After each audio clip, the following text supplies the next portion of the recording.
क्या आपने कभी सोचा है कि बिजली के खंभे पर कभी कभी एक सूटकेस जैसा बॉक्स क्यों लटका होता है? ट्रेन ट्रैक के नीचे मिट्टी नहीं बल्कि छोटे छोटे पत्थर क्यों भरे होते हैं? कुछ समय बाद व्हाइट पेपर धीरे धीरे येलो क्यों हो जाता है? टूथपेस्ट बॉटल में नहीं बल्कि ट्यूब में ही क्यों मिलता है? और प्लास्टिक बॉटल के नीचे पेटल जैसी शेप क्यों होती है? अगर आपने कभी इन चीजों पर ध्यान दिया है तो आज आपको इनके पीछे के इंटरेस्टिंग रीजन पता चलने वाले हैं। तो चलिए शुरू करते हैं। नंबर 1, कई बार आपको इलेक्ट्रिक पोल पर एक सूटकेस जैसा बॉक्स लटका हुआ दिखाई देता है और पहली नजर में लगता है कि शायद किसी ने सच में सूटकेस टांग दिया है, लेकिन असल में ये कोई सूटकेस नहीं होता बल्कि एक प्रोटेक्टिव कवर होता है। जब दो इलेक्ट्रिक वायर्स को आपस में ज्वाइन किया जाता है तो उस ज्वाइंट को सुरक्षित रखने के लिए उसके ऊपर ये बॉक्स लगाया जाता है। इसके अंदर वायर्स का कनेक्शन इंसुलेटेड रहता है जिससे बारिश, धूल और नमी से बचाव होता है। अगर ये ज्वाइंट खुला रह जाए तो शॉर्ट सर्किट या बिजली की खराबी होने का खतरा बढ़ सकता है। इसलिए ये सूटकेस जैसा बॉक्स असल में वायर्स के ज्वाइंट को प्रोटेक्ट करने के लिए लगाया जाता है।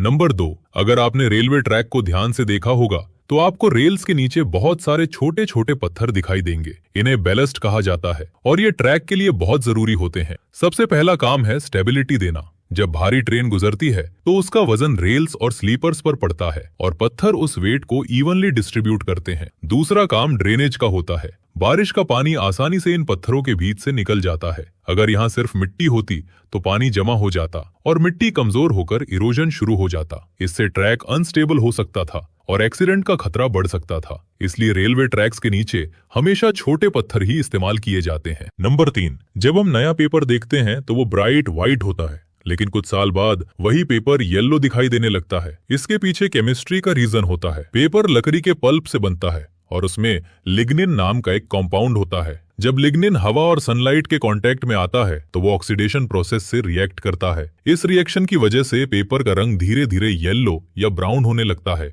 इसी कारण पुराने बुक्स और न्यूज़पेपर्स अक्सर येलो दिखाई देते हैं। नंबर 4, क्या आपने कभी सोचा कि टूथपेस्ट बॉटल में क्यों नहीं आता और हमेशा ट्यूब में ही क्यों मिलता है? इसका सबसे बड़ा रीजन कन्वीनियंस है। ट्यूब को आसानी से स्क्वीज करके हम जितना पेस्ट चाहिए उतना बाहर निकाल सकते हैं। इससे पेस्ट वेस्ट भी नहीं होता और कंट्रोल भी अच्छा रहता है। इसके अलावा ट्यूब लाइट वेट होती है और ट्रेवल में कैरी करना भी आसान होता है। अगर टूथपेस्ट बॉटल में होता तो उसे निकालना मुश्किल होता और काफी पेस्ट अंदर ही रह जाता। इसलिए टूथपेस्ट को ट्यूब में डिजाइन किया गया है। नंबर 5, आपने प्लास्टिक बॉटल के बॉटम को ध्यान से देखा होगा तो वो फ्लैट नहीं होता बल्कि फ्लावर पेटल्स जैसी शेप में बना होता है। ये डिजाइन सिर्फ दिखने के लिए नहीं बल्कि साइंस के कारण होता है। कोल्ड ड्रिंक्स और सोडा बॉटल्स के अंदर गैस का प्रेशर होता है। पेटल शेप बेस उस प्रेशर को इवनली डिस्ट्रीब्यूट करने में मदद करता है जिससे बॉटल ज्यादा स्ट्रॉन्ग और स्टेबल बनती है। अगर बॉटल का बॉटम पूरी तरह फ्लैट होता तो प्रेशर की वजह से वो आसानी से डिफॉर्म हो सकता था या बॉटल गिर सकती थी। इसलिए प्लास्टिक बॉटल्स को पेटल बेस्ड डिजाइन दिया जाता है। अगर आपने आज कुछ नया सीखा है तो हमारे चैनल